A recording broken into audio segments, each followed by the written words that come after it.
मित्रों, सूचना की दुनिया पर आपका स्वागत है। मैं हूं डॉक्टर सुभाष चंद्र सिंह, राज्य सूचना आयुक्त उत्तर प्रदेश।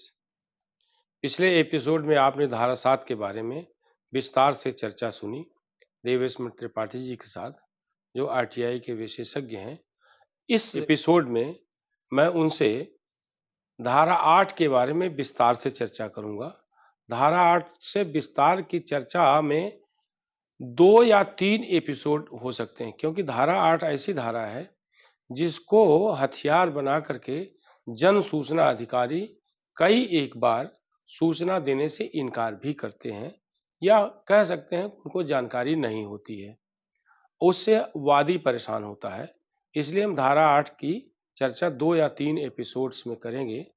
त्रिपाठी जी बताइए, धारा 8 के बारे में एक तो प्रारंभिक चर्चा हो जाए, धारा 8 है क्या, और दूसरा है कि आप अगर चाहें तो धारा 8 को, जैसा मैंने बताया दर्शकों को, 2-3 एपिसोड्स में आप कर सकते हैं, 10-10, 15-15 मिनट के, ताकि पूरी जानकारी दर्शकों को हम दे सकें।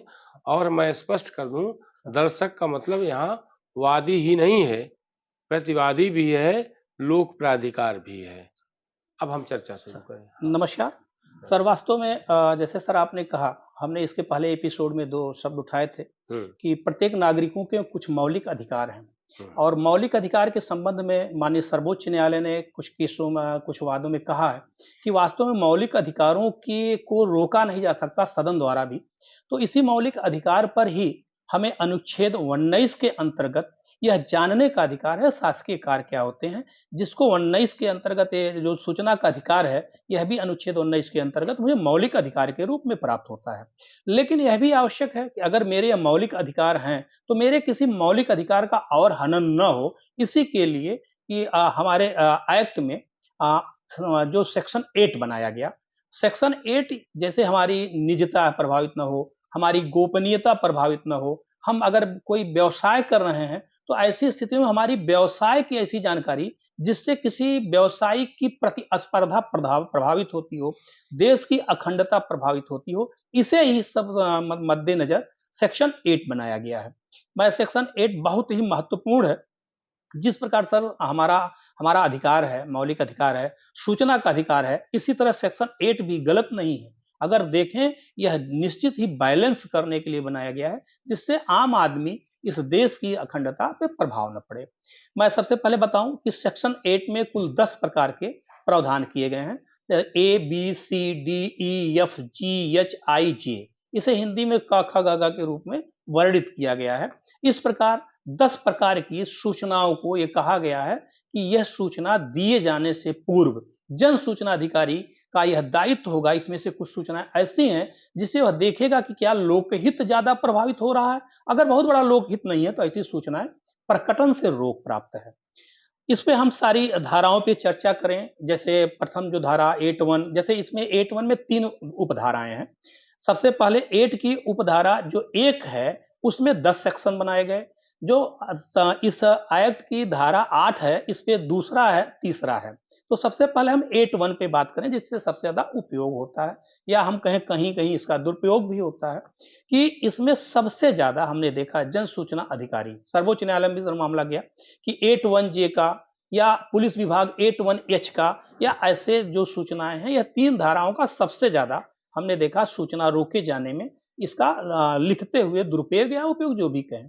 तो इस पे चर्चा करें तो हम सबसे पहले इस 10 धाराओं पे हल्का फुल्का चर्चा करना चाहेंगे।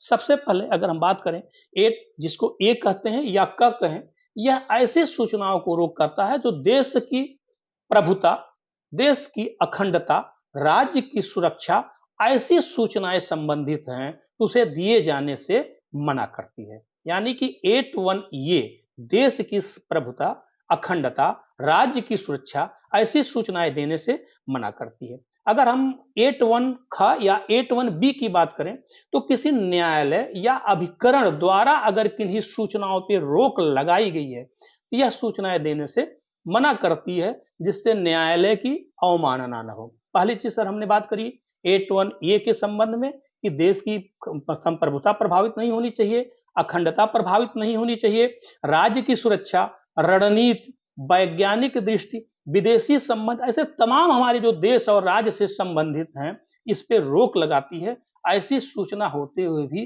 कभी उसको डिस्क्लोज नहीं किया जाएगा। जो ये 81 ए या 81 क की बात करती है।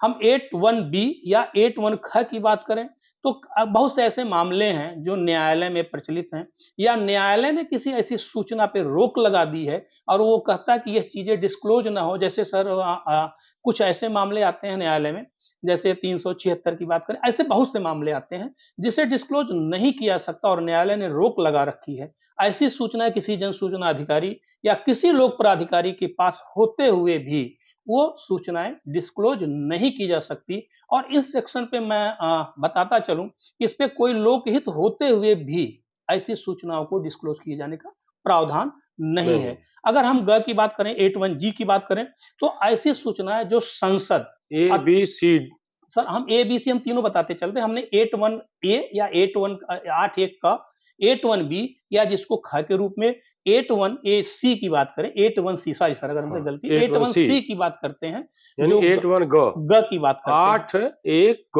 ग की बात करते हैं। और अगर अल्फाबेट में करें ए बी सी यानी कि 81 सी की बात करें तो यह किसी संसद या राज्य की विधानमंडल, ऐसी सूचनाएं जो राज्य के विधानमंडल के विशेषाधिकार, हमारे सदन को, संसद को एक विशेषाधिकार होता है, इसके संबंध में जो सूचनाएं हैं यह डिस्क्लोज किए जाने से मना करती है। अर्थात जैसे संसद की कोई विशेषाधिकार से ऐसी कोई सूचना या ऐसा कोई कार्य या ऐसे कोई पांडुलिपि या कोई अभिलेख तैयार किए गए हैं या किसी भी प्रदेश राज्य के विधानमंडल द्वारा अपने विशेषाधिकार का उपयोग करते हुए कोई सूचना सृजित की गई है। अब यहाँ थोड़ा सा स्पष्ट कर दें, संसद का मतलब लोकसभा और राज्यसभा, विधानमंडल का मतलब विधानसभा या जिन राज्यों में विधान परिषद है, ये समझा जाए। हाँ, अब चर्चा।